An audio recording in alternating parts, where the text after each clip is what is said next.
Well, the high school state softball tournament kicked off today with several of our local teams in pursuit of a state title.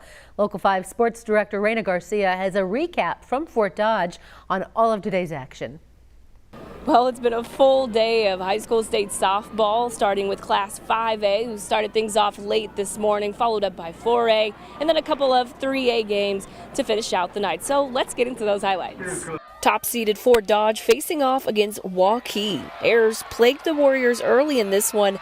The Dodgers took advantage every single time. Plus, they came out of the gate hitting well and put up 6 runs in the first inning, and they would go on to win this one pretty handily over Waukee, 12-0. Next up, Valley facing off against Southeast Polk. Winner gets Fort Dodge in the semis. The Tigers scored one early, but it turned into a defensive battle for the next several innings. The Rams would even the score, but in the 5th inning, Anna Easton crushes one over the center field wall to put her team ahead, and Valley advances to the semis with a 7-5 win over Southeast Polk. Following that up was Waukee Northwest and Lynn Marr. The Wolves opened up the scoring in the 2nd inning. A sac fly would bring in 1 runner, and an error on the same play would drive in 2. Waukee Northwest takes care of business, defeating Lynn Marr 4-0. Let's switch gears to Class 4A, the #1 seed Winterset facing Burlington. This one was all Huskies. They've been dominant all season, and they were dominant today, downing Burlington 10-2. On the next field over, Carlisle and Norwalk going head-to-head. The Wildcats leading the Warriors 2-0 in the 4th. They tack on one more here thanks to a fielding error, and they'll turn around and score again on a similar play to extend the lead to 4. But Norwalk would not go down without a fight. Lauren Black goes yard to right field. Go ahead and flex on him.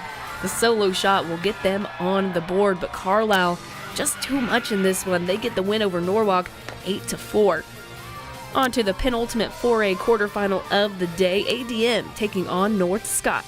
Aaliyah Yanga doing work early in this game. She recorded a home run in the 2nd inning, getting the strikeout here. The Tiger defense had a couple of miscues, but check out the scoop and throw by Olivia Tulare to get the runner at 3rd. Now this one was close, but North Scott pulls out the win, 2-1, your final there. Well, if you weren't able to make it out to the state tournament today or you missed part of our coverage, you can always go to our website at weareiowa.com, where you can check out a full list of scores and check out the recap from today's action.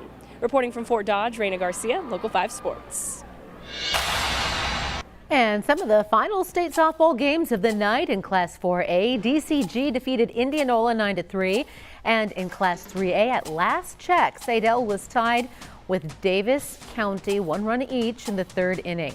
High school state baseball also kicked off today in Class 3A. Pella fell to Assumption 11-1, and Winterset is currently facing Western Dubuque. At last check, the Huskies had a 1-0 lead in the 3rd.